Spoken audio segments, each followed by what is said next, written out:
Trae, come on. It's the day with Trae. Trae, with Trae. With Trae, come on. It's the day with Trae. Trae, with Trae. With Trae, come on. It's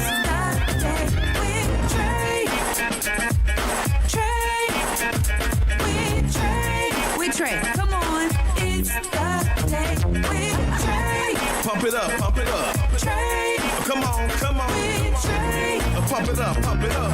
It's the day with This is the day to gain inspiration, to make a positive change in the nation. We're inviting you to partake in conversation, to raise your vibration. It's the day that we will all celebrate all of our peace that make this thing elevate. Watch the negative fade away, cause it's the day with Trae.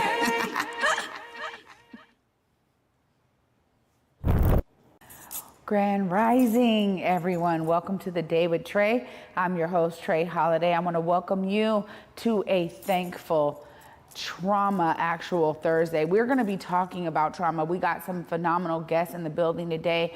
Ashley McGirt-Adair joins me once again, a trauma therapist who's going to be talking about parents who are dealing with trauma. And later on in the show, we got Eleuthera Lisch, director of the Regional Office of Gun Violence Prevention. She is here to talk about their community resource guide. So in light of so much that's happened in our community recently, while we were celebrating and remembering reparations and the long plight for it yesterday, for Juneteenth, today we are reminded of so many in our community who have lost family members due to gun violence, and what we can do in the community to support those families and the community at large, because this is something that has truly been plaguing our communities. And so I'm so glad to have Ashley and Eleuthera here today. Of course, y'all know it is the top of the show, so it's the time for you to participate in helping us grow. Please share this show with folks who you feel could benefit from a daily dose of dopeness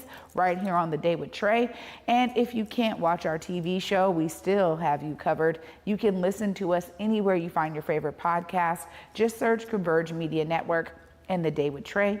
You will find us on whichever platform is your favorite. Now, with such a serious and sincere topic, I'm so grateful. Up next, for my first guest, Ashley McGirt-Adair, who has been staying committed to the community in her practice as a trauma therapist. Welcome, Ashley. Thank you for having me. Yeah.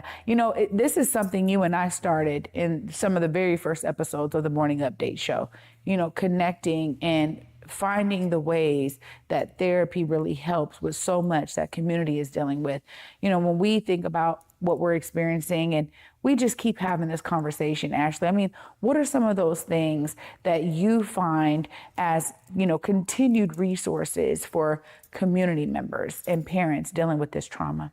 Yeah, so we're continuing to have the conversation, but we really need to move from talking about it to actually moving into action and real solutions that can really solve the traumatic events that are continuing to happen in our community, because I'm continuously getting calls about gun violence in the community, other things that are happening, and so many of us are becoming desensitized to it, to where it's like really another shooting, another trauma. It's like, what's next? Okay, so how do we move? How do we navigate? And so some of those solutions are, of course, therapy. And I really appreciate this platform. Because of this platform, hundreds of individuals have reached out for therapy. And when they're completing those applications, they're check marking. They heard about it from Converge. They heard about it from Trae. They heard about it from Deontay. And so people who never knew that therapy was accessible for them have learned and navigated to this space of therapeutic healing because of this platform and because of the conversations that we're having. What I'm also seeing is clinicians just continuously overburdened, overworked in the community. There's not enough of us. So what we really need, we need more healers in the community. We need more avenues. We need more access to mental health resources, more funding. We're one organization and we can't do this in a silo. So we really need people to move forward into doing this work and really internally working to heal themselves, because when we heal ourselves, we heal a community. Yeah, that's so true as we think about that self-reflection and the work that it takes for us to show up as our whole selves in community. And we have a lot of people who are, unfortunately only dealing with a portion of who they really are. And when I think about the young people who are primarily the ones, it's their friends, it's, sometimes they're the ones, primarily even with the gun in their hand, I think about how do we reach them, right? And I love that you're here to talk about the parents, because starting in the home is key, right? Exactly. It's in the home where we learn to process our emotions. And I work with a lot of parents, and sometimes parents tell me they put on this brave face, they don't want to show emotions to their children, and actually that's harming us. Because if we don't see our parents with emotions and seeing them heal through those emotions, it doesn't teach us as individuals. It's like, okay, well, I've never seen mommy cry, I've never seen daddy cry, but we've seen them act in ways as if they are sad. So then it's like, how do we process that as a child? But if we were to have a real conversation with our child, like, hey, mommy's sad, but mommy's going to be okay. And this is what mommy's going to do to navigate through this space. And that is how we teach our children, really having those conversations, creating a safe space, not vilifying them. In our community, in Black communities, it's been like, oh, you're weak, you're not going to cry. All of these things, especially for young boys, young Black boys who we're seeing really at the center of gun violence. And what's really pivotal and what really stands out to me is I was recently at a gun violence conference. And at that conference, they said there was a 10-year period in Seattle where there were no youth homicides from age like 7 to 18, I believe it was. And so that tells me is that there are solutions and there are real actions and things that can be done to prevent youth gun violence. And so somewhere between that time where we had a 10-year period of no youth homicides, now it's like back to back, day to day. So how do we really get back to that? And it goes to monitoring social media. The youth can find a gun easily on TikTok, and that's highly problematic. Really paying attention to the videos, the media. So really centering and uplifting media like Converge and the things that y'all are doing to really improve our well-being in our community. Having conversations. Oftentimes, the teens, they just want to talk with their friends and go off in their own space. But how do we bring them back to us as parents, as caregivers, as elders, to want to have a conversation with us? And so that we have a relationship, and so that the community knows us and that they don't know us just in times of tragedy. So when I was called out to Garfield High School, the students knew me. I had been going there. I've been having conversations. I'm not a new face to the community. So I think it's really important that we show up. So I love organizations like Community Passageways who are there. They're at the forefront and they're making sure that the youth know us, the parents who are part of the PTSA, all of these things, and the community that collectively gather and rally, and not just when there's a violence or a traumatic event. But being consistent and having those relationships is really how the children heal, how the parents heal, and being able to show and model that. Yeah, exemplification matters. And I think too, sometimes, like you said, if they don't see it, they don't know how to do it, right? And I'm so grateful that, I have such a good relationship with both of my sons. And my oldest just graduated high school recently, and I was talking to him about what happened at Garfield's campus. And I said, look, I'm so grateful because I get to celebrate you walking across that stage and completing, this major milestone in your life when it comes to like high school graduation. I think about all the parents who are not able to have their child walk across that stage due to, some level of violence, gun violence or other, violence. But the ideas of, that close connection to your children, I think is so key. And, when you see your child starting to go astray, like it's in the very beginnings, right? And I think you're right about monitoring social media, but in those very beginnings, just watching their activity and being engaged in their lives really helps to, I think, mitigate some of those things. Because I know my son and his friend group, they're still getting together doing, tournaments on the video game, right? They're still doing things that are like within their age range, right? They may have girlfriends or whatever now, but they're still doing some of the things that they grew up doing. And I think as parents, we have to be able to give the space for all of the good that they do so that that can constantly be rewarded. Because I find that for me as a parent, you know, being able to cheer my son on, let him know he's, you know, comes from greatness, that he is greatness, that he can choose excellence every day. These are some of those conversations that I've been having, but I really appreciate how you shared that. When we think about bringing back some of those practices that worked during that 10-year period, I mean, what does that look like? Because that was before social media. Right, and that's the key point. It was before social media, so we're dealing with a different generation. And so we really have to meet them at their level. And so we have to meet them on the TikToks and on the Instagrams and the other social media platforms and really show them positive things that their generation can be doing, positive things that they can engage in. And like you said, really affirming their greatness, speaking life into them, because so many people grow up in households where all they hear is negativity, or they turn on the television and they see negative things about people who look like them. And so we have to change the narrative. We have to teach emotional intelligence. And oftentimes parents, caregivers, we don't know how to manage our own emotions. So we have to start with self, so then we can show that to our children, we can show that to the youth, and we could teach the babies how to model that and how to really grow into individuals who can manage their anger in other ways aside from the barrel of a gun. And so when we teach the babies this, when we teach ourselves this, we will collectively have more healing. And social media is not going away. I mean, they're making new laws and parameters. I just saw a middle school recently who's banning cell phones next year. And so that's another approach, but also, is that going to happen in every school? So what does that look like? There's settings, if you are a parent, that you can, you know, put downtime on your phone, know who your child's friends are, who are their peers. What is that friend group like? Because it's like, you can know your child, but you may not know their best friend. And their best friend may have more influence on them than you as a parent. So it's really important that you as a parent not only know your child, but you know the individuals they're engaging with. Yeah, that's so true. You know, I think about some of the pressures that young people experience. And my son, my youngest son, entered public school this year, just for the last half of the year. So after January, after winter break, he went into public school and he found a friend that they played football together. So they're like, oh, he's like, oh, wow. My son has never been to public school. So he was like, whoa, all these kids, right?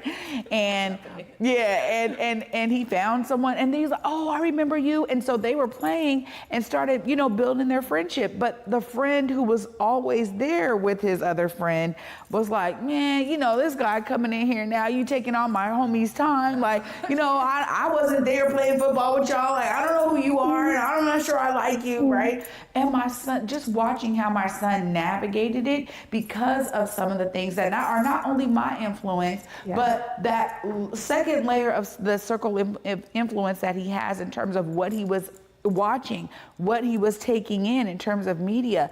And he watches these videos that go through really like difficult life situations from a kid perspective, and they show a great outcome. And so he was like, Ma, I'm going to talk to this kid, you know, I'm going to let him know I don't like that, I don't appreciate it, you know. And eventually the young man that was bringing problems to my son was like, you know what, you're right, man. I've been acting out because I didn't, you know how to deal with you and my friend playing. And it was like emotional intelligence. Watching it in front of my eyes with my son, I was so grateful for that secondary layer of his circle of influence, just the YouTube videos he'd been watching. So you are so right in terms of how we can mitigate certain things in our children's lives by being present, by being a great example to them, and then by monitoring whatever their intake is, right? Because I think that's so key. Ashley, of course, I always am so grateful to have you here. If folks are really looking for those resources and they are in need, please give them the opportunity to stay plugged in. Absolutely. So you can connect with us at the Therapy Fund Foundation, which is www.therapyfundfoundation.org, where you can tap into free mental health resources from free therapy, mental health education, workshops, peer support, because we recognize that healing doesn't always have to come from a licensed professional, but there's other individuals who've lived through those experiences. We offer tuition support to increase the number of Black clinicians in this field. We have the only Black-led behavioral health conference dedicated toward improving mental health outcomes for communities of color that we offer annually during BIPOC Mental Health Awareness Month. You can follow us on social media at Therapy Fund Foundation. You can connect with me as well at Therapy with Ash. And yeah, those are some of the best ways that you can connect with us.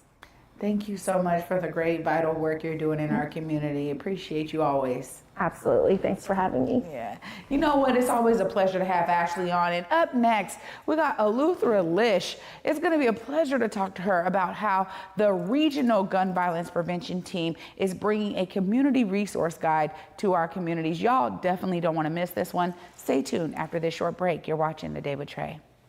When I had my first child, I didn't really understand the impact of my using until I gave birth to him.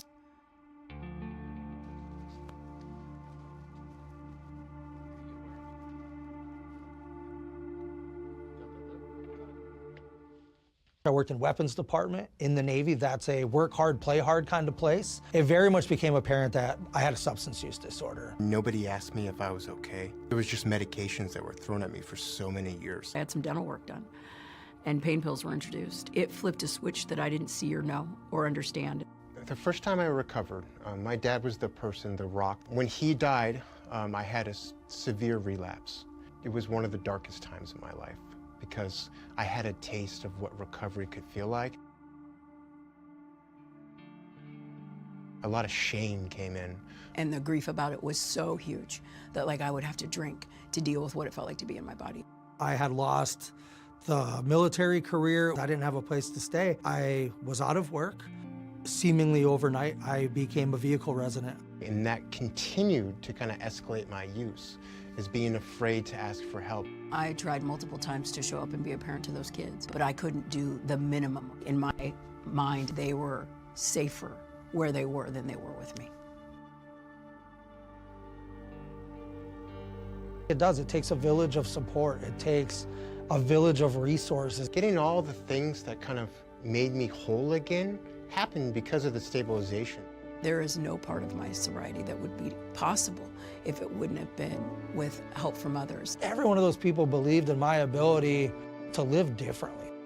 Each one of those people along my journey has contributed to my success.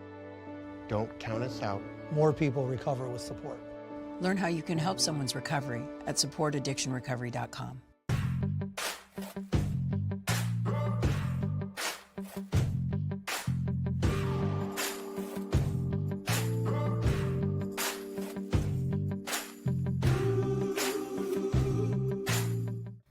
Welcome back, everyone, to The Day with Trae. I'm your host, Trae Holiday. Joining me right now is Eleuthera Lisch. Hi. How are you? You know, I'm all right. Glad to be here with you today. Yeah, I'm so glad to have you here. I mean, when we talk about the Regional Office of Gun Violence Prevention, just give us a background on this office and the work y'all are doing.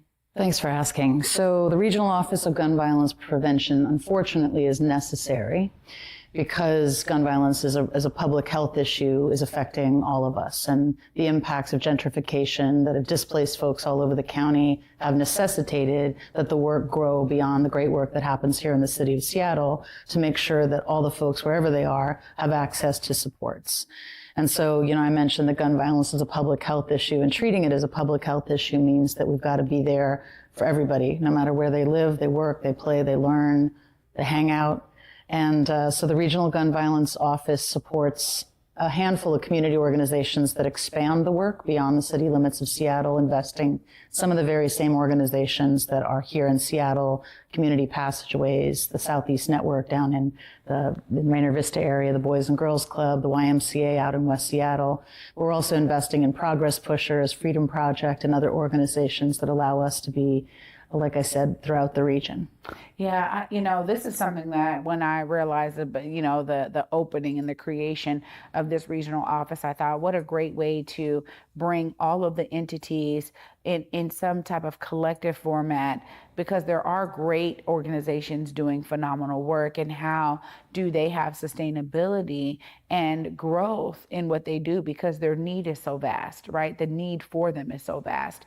And I really appreciate the approach of seeing it from a regional perspective, because it can't just be left on cities. I mean, that's where we end up having a lot of silos. And I'm not saying that these organizations organizations can't be embedded in their city because that's important. They have to have a relational approach in order for them to really permeate the issues at hand.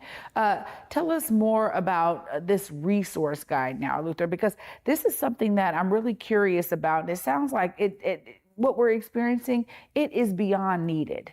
Yeah, thanks for asking for that too. So the Community Resource Guide pulls together information about not just those organizations, but others that aren't necessarily funded currently, but are a part of a web of support. And we need to make sure that everybody can see in their time of need that there are things available to them, both in that immediate response from community organizations that do critical incident responding. They deploy to scenes of violence to help mitigate the tension, to help de-escalate folks, to help connect people so that right there on the ground in their moment of crisis, they can be connected to services and needs.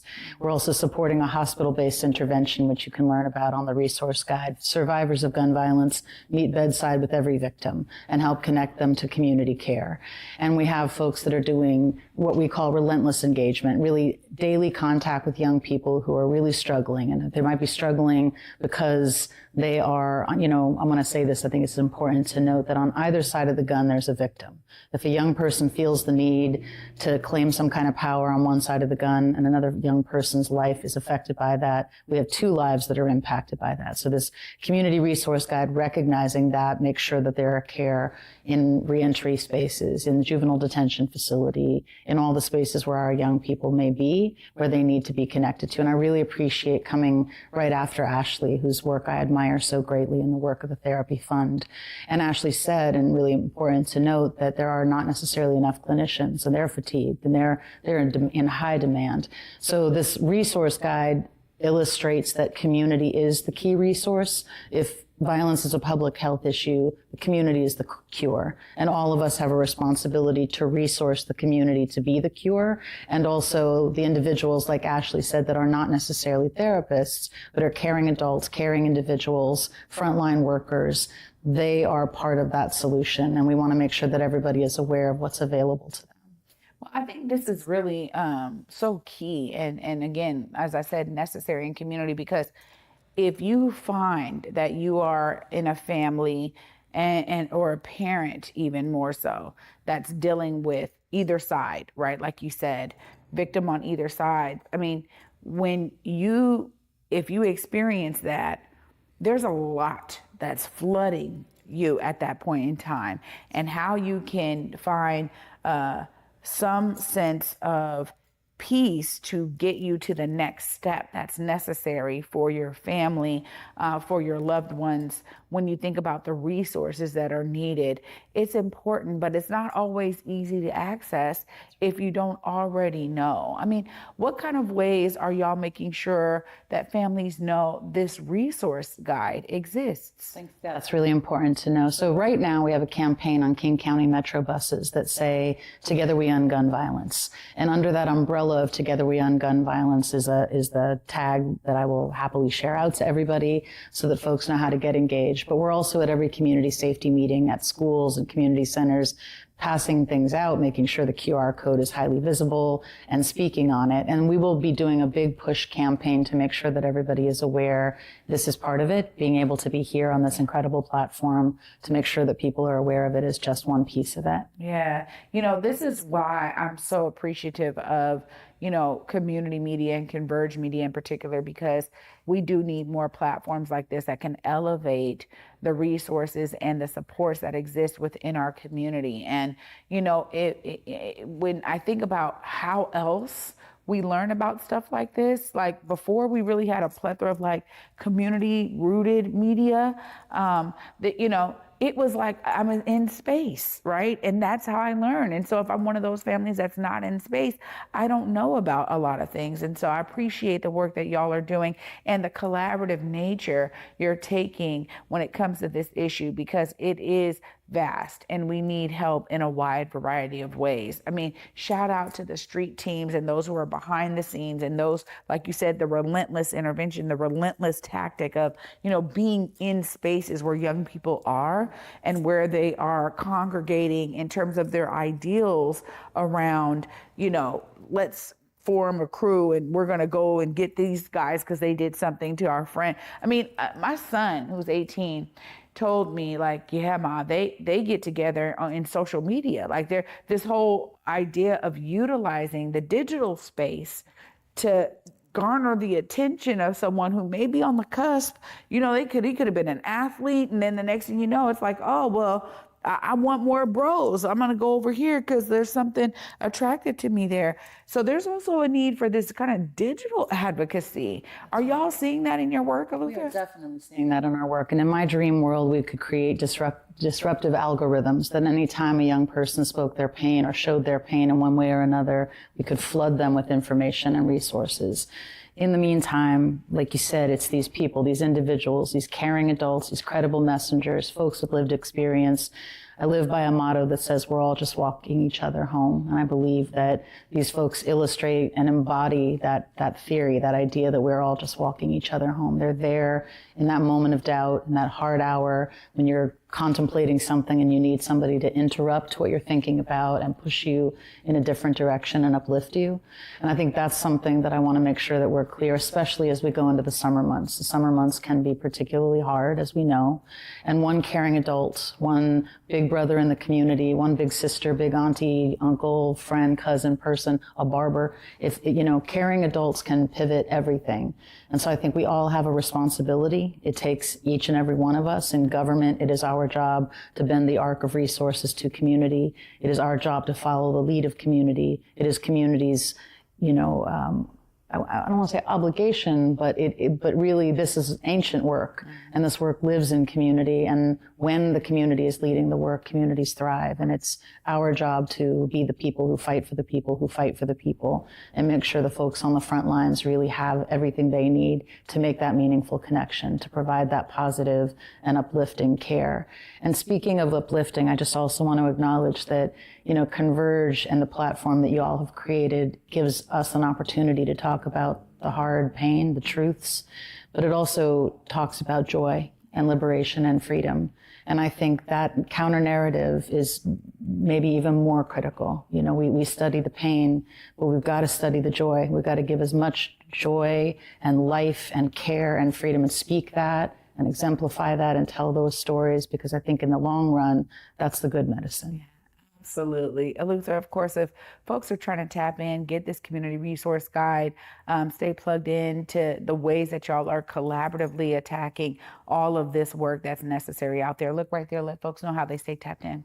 First and foremost, I want to speak to the young people. Know this: you are loved. Your life, your freedom, your joy, your well-being, they matter to all of us. If you're in need of any help, and that if this is to the young people, but this is to everybody, check us out at kingcounty.gov/RGV. Look out for the buses. You'll see that banner. Together, we end gun violence. We're all in this together. And don't hesitate for a minute to reach out to us, because we're here for you. Eleuthera, thank you so much for being here today. It's really special to have you here. Appreciate you. Pleasure. What you're doing. Appreciate you, Trae. Thanks for everything you do every day. Thank you. Y'all, what an amazing way to bring some resources, some solution-oriented mindset into what we are experiencing in our communities when it comes to gun violence. Of course, I'm going to wrap all this up right after this short break. Stay tuned. You're watching The Day with Trae. In Seattle, it's more than just coffee. It's community. At the station, we brew more than just your favorite cup. We brew connection. From Beacon Hill to Columbia City, we're a space for artists, activists, and everyone in between. A place to gather, create, and simply be. Whether you need a quiet place to work, a lively spot to meet friends, or just a moment to unwind, find your place at the station. More than coffee, it's home.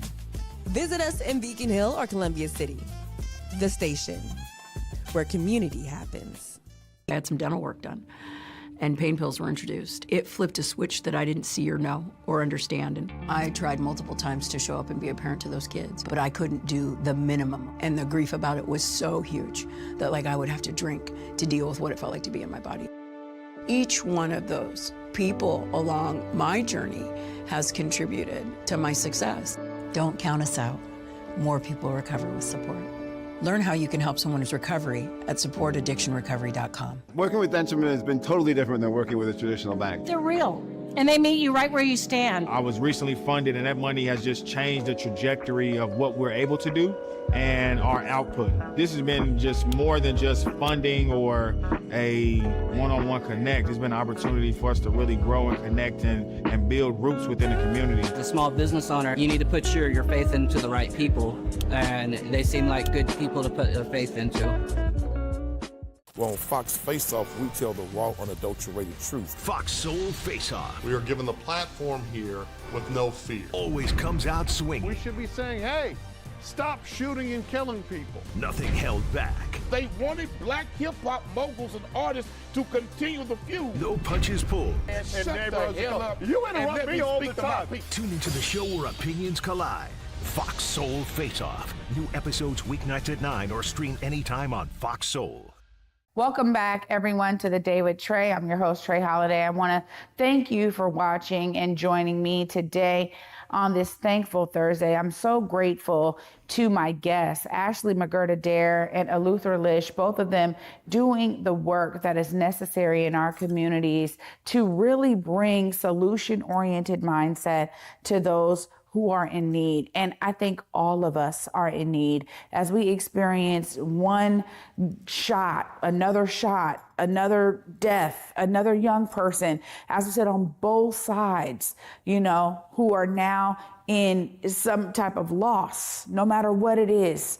We are here for you, as Eleuthera said, and I'm so grateful that we have community organizations and resources available to you. If you find that you are in need of some support, of some help, please utilize these resources, y'all. Share them with the young people in your lives so that they know there are people here who care about them. Let's demystify this idea that I can't help you if I don't know you. Let's demystify that, because there are great people in our community who may not know you, young person. Yes, I'm talking to you just in case you are watching or somebody you know wants to send you this clip. Just know that there are people that you don't know who care about you and your life and your future, and they want to help you secure your future and your success. Please reach out to the Therapy Fund Foundation. Please reach out to the Regional Office for Gun Violence Prevention. Get that community resource guide in your hands. Let's make sure that those who are in need the most, which right now is a lot of our young people, let's make sure they have these resources, y'all, at their disposal so they can put down the violence and pick up the things that they need in their lives to thrive. Thanks so much for watching with me today. Y'all, I'm going to wrap up this week tomorrow. And until then, at 11 a.m., y'all. Peace.